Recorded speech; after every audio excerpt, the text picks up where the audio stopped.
Kedua kelompok mafia narkoba ini melakukan eksekusi pembunuhan 16 peluru itu jam 2 malam, jam 2 pagi di Canggu. Dan kami tidak tahu siapa itu pelakunya, hanya kami tahu korbannya orang Australia.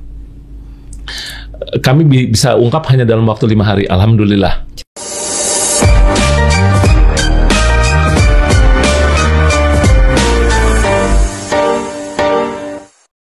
Tapi kalau dunia mungkin bisa ada datanya tidak sih, kebanyakan buronan yang beredar tuh kemana gitu? Kalau kita bicara buronannya ini, nah kasusnya apa nih harus kita klaster? Pembunuhan kah, penipuan kah, atau tindak pidana korupsi? Gitu. Kalau korupsi dan penipuan, nah, banyak yang ke negara sebelah. Tapi kalau yang pembunuhan rata-rata larinya cukup jauh dia ke negara-negara yang sulit dijangkau. Ya, tapi sepanjang kita punya red notice, karena red notice ini terbitnya agak-agak susah, Mbak. Apa alasannya Pak kok susah? Satu, mereka harus assessment dulu, harus mereka assess dulu. Jadi begitu kami tanda tangani permohonan red notice sebagai requesting country, kami kirim ke markas besar Interpol di Lyon, Prancis. Itu masih CF komitenya. Nah, mereka harus menelaah dulu. Dan itu biasanya memakan waktu sebulan paling cepat. Ya, itu harus mereka telaah dulu. Ini nggak keburu-kabur itu Pak buronan ya? Iya itu. Karena mereka melayani 176 negara. Di Prancis. Kan 176 negara member country of Interpol. Jadi ya mereka harus assess dulu. Paling cepat itu red notice kami 2 minggu. Nah, setelah mereka assess ya nah mereka terbitkan, langsung nyebar ke 176 negara tersebut, Bu. Dan itu tidak serta-merta merupakan obligatori atau perintah. Red notice itu bukan perintah penangkapan, tapi memberikan warning kepada negara jika ada orang ini melintas di tempat perlintasan imigrasi agar dilakukan tindakan kepolisian. Itu. Jadi kami begitu menerima berita dari negara sahabat, buronan kamu masuk ke negara saya nih, atau buronan kamu nih saya tangkepin, kamu masih butuh apa enggak? Oh butuh. Nah kayak kemarin Tanzania, di Tanzania saya sebut saja ada satu buronan menipu Bank DKI 195 miliar, kami tangkap di Tanzania. Itu hanya butuh waktu 5 hari. Nah 5 hari kami langsung terbang ke Dodoma, kami ke Dar es Salaam, nah kami ambil. Itu.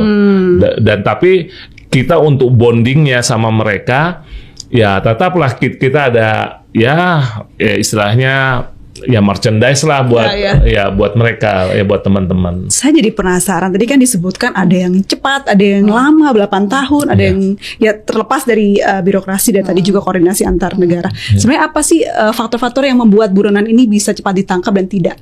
Boleh dari Pak Untung terlebih dahulu. Yang jelas kalau buronan ini bisa cepat tertangkap atau tidak tergantung, yang pertama di setiap negara punya azas perlindungan warga negara. Kalau yang kita cari dia warga negaranya dia, sampai kapanpun mereka nggak akan menyerahkan ke kita, kecuali kalau itu warga negara Indonesia, dia hanya punya 1 paspor, nah hanya single paspor dan dual criminality-nya itu terpenuhi, udah langsung mereka cepat. Nah langsung hubungi kami, baik melalui kami punya sistem yang namanya Interpol 24/7, I24/7 dan IADS untuk kecepatan sarana kontak, dan itu sudah kami bagikan ke kementerian lembaga yang lain. Ada 24 kementerian lembaga, mulai dari seperti BIN, BAIS, kemudian imigrasi, bea cukai, nah semua sudah kami bagikan bahwa nah red notice ada ini, nah mohon kerjasamanya, dan ya alhamdulillah sampai sejauh ini kerjasama kami sangat baik, bukan cukup baik tapi sangat baik. Begitu pula dengan negara-negara sahabat, dan terutama negara-negara yang punya kewenangannya lebih seperti Polri, yang bisa masuk ke mana-mana, yang bisa keterima kemana-mana. Kalau Ibu Virata? Kalau dari kami, karena kembali lagi kami kan otoritas pusat untuk mekanisme formal ya untuk ekstradisi ini. Jadi udah pasti lebih lama Mbak. karena setiap negara itu punya undang-undang nasionalnya nih untuk ekstradisi dan prosedurnya sendiri. Jadi dan biasanya akan melalui pengadilan.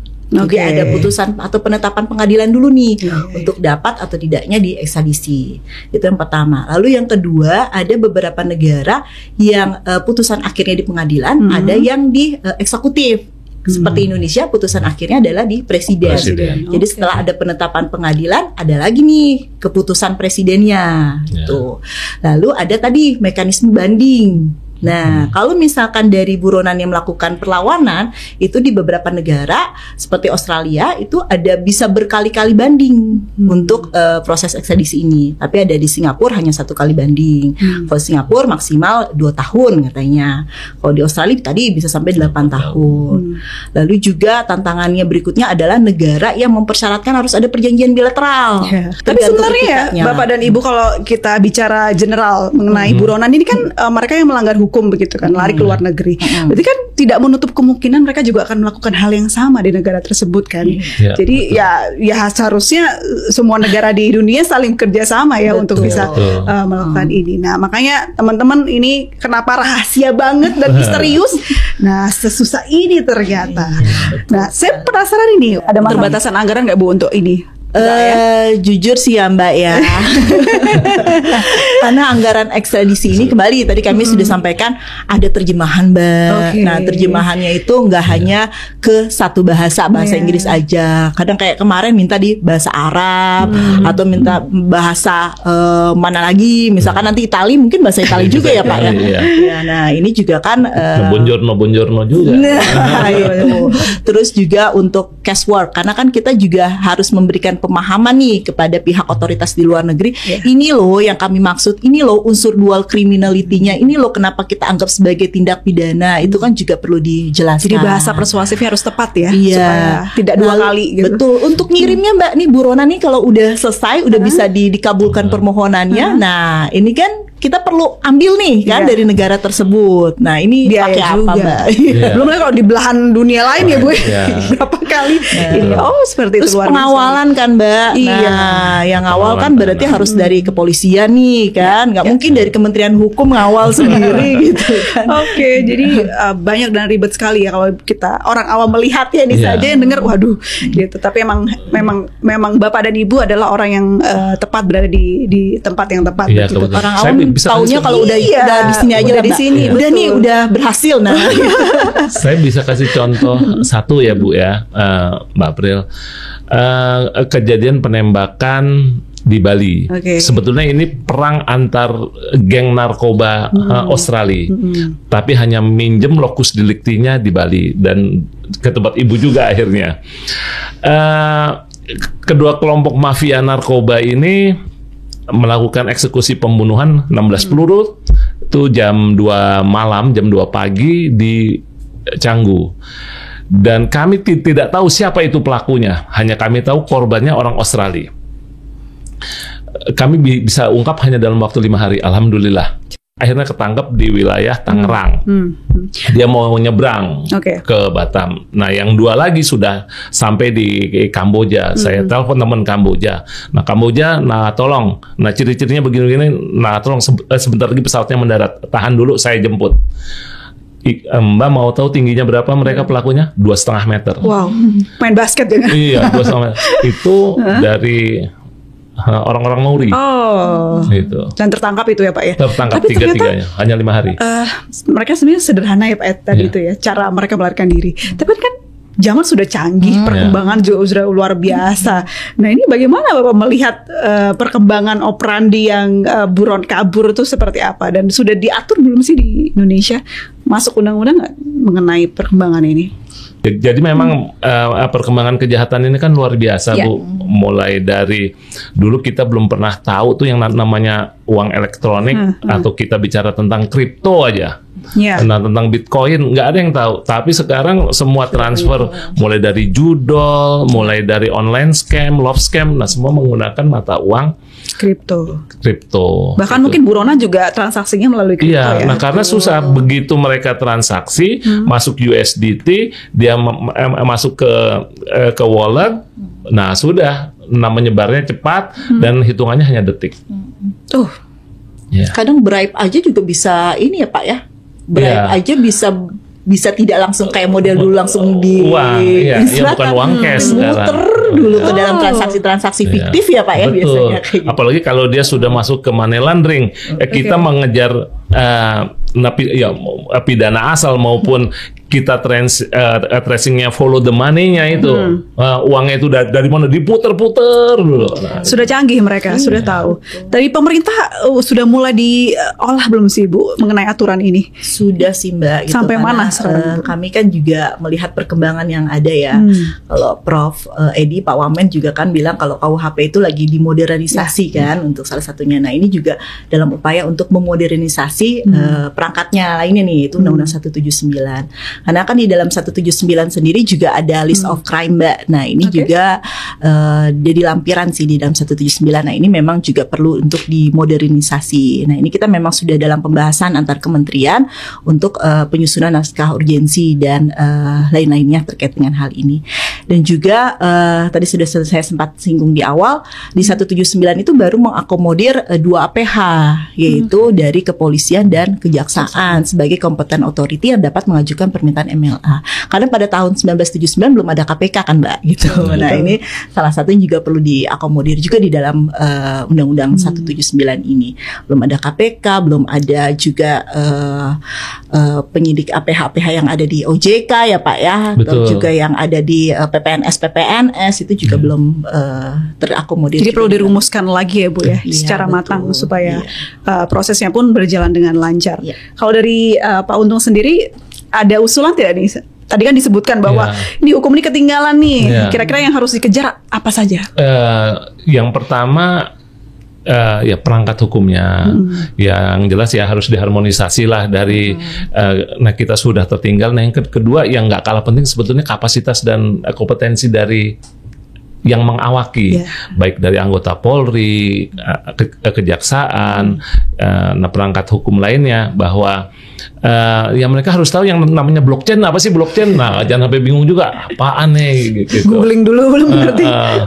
Gitu. Jadi harus hal-hal tersebut yang harus diperhatikan ya. Tapi kan Bapak optimis ya dengan proses yang sekarang ini berlangsung ke depannya, nanti proses ekstradisi ini semakin mudah dilakukan oleh Indonesia. Amin, iya.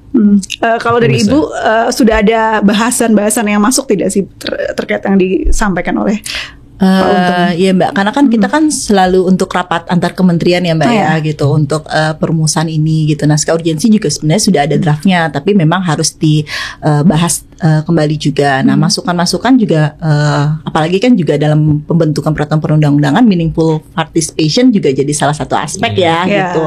Nggak cuman dari APH aja, juga mungkin dari pihak-pihak terkait lainnya. Nah ini kita berproses sih Mbak untuk itu. Jadi nggak mau instan juga Mbak gitu, karena kita harus meng-capture seluruh aspek kan di sini. Ya terutama seperti perkembangan ya Mbak ya. Kalau Mbak Arvita tahulah ada negara-negara yang sangat anti hukuman mati, menolak hukuman mati, tapi di tempat kita masih ada. Sebenarnya saya sebagai praktisi jujur saya katakan bandar-bandar narkoba dunia ini sebetulnya takut dengan Indonesia apa sih? Ada hukuman mati. Nah cuman itu aja. Misalnya nggak ada hukuman mati, itu Bali itu pesta pora itu. Oke. Nah ini kan teman-teman pasti juga pengen tahu nih Bapak dan Ibu kunci keberhasilan atau kasus yang selama ini Bapak Ibu pernah alami atau mungkin pernah hadapi. Bisa dicerita nggak sih mungkin dari Ibu Fitra terlebih dahulu yang paling membekas tuh kasus apa? Ini sih Mbak yang kalau dari saya ya, yang membekas itu terlihat banget dari kolaborasi kita nih Pak, yang sangat baik ya, kalau saya bisa sampaikan sangat baik. Itu waktu kita mengejar buronan ini loh Pak, pembobol bank BNI yang di Serbia. Maria Lumowa. Maria Lumowa. Oke, kenapa itu Bu?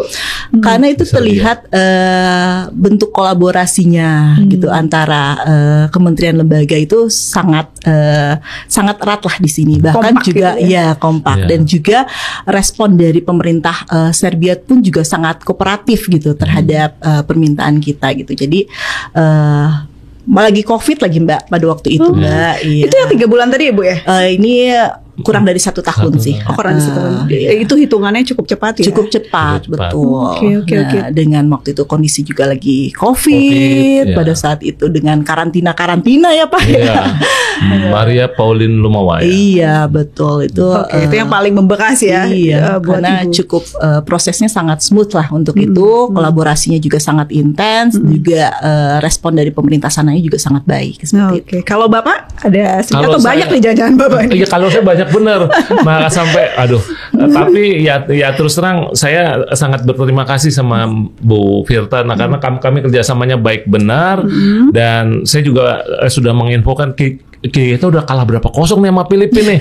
Nah burononya Filipina kita keserahin terus. Nah sementara satu aja susah bener ya karena kan ya pidana mati itu kasus narkoba dan dia punya warga negara Australia, warga negara Australia dan Meksiko karena dia masuk ke kartel Sinaloa. Itu lebih ribet lagi Pak ya kalau bukan ya, lagi karena dia bukan warga negara Indonesia, dia warga negara asing, ditangkapnya di negara tetangga.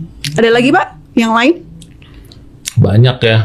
Yang seru nggak? Yang justru mungkin yang tadi kan berkesan ya atau mungkin yang alot banget gitu. Yang alot banget ya sekarang ini. Nah, Singapura. Berarti nggak boleh disebutin ini. Sebenarnya bukan alot sih, karena sebenarnya izin Pak. Jadi karena Singapura itu sebenarnya sangat kooperatif ke kita, ya. Tapi memang ini Mbak yang tadi sempat kami sampaikan perbedaan sistem hukum kan. Jadi dari mereka itu prima facie itu sangat ditekankan. Bagaimana Indonesia bisa benar-benar menunjukkan nih bahwa sudah cukup bukti. Jadi pada saat nanti dikembalikan ke Indonesia itu sudah bisa langsung dituntut. Nah ini kerjasama juga sangat luar biasa Mbak gitu, baik dari KPK, dari kepolisian, dari kejaksaan juga gitu sebagai memberikan assurance juga kan Pak Jaksa Agung untuk proses ini.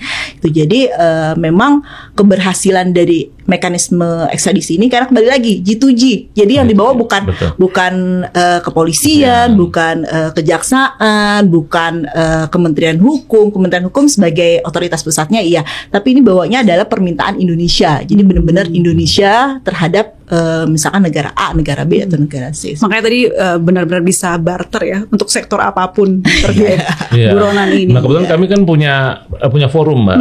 Kami ada ASEAN-APOL, ada MMTC, ASEAN Ministerial Meeting, kemudian kami juga ada SOMTC juga. Biasanya misalnya sedang acara-acara itu kita buat bilateral meeting. Nah, termasuk misalnya ada Interpol General Assembly, nah sidang umum itu pasti negara tempat buronan saya lari, saya kejar itu, saya ajakin pertemuan bilateral. Saya bilang di situlah saya gas.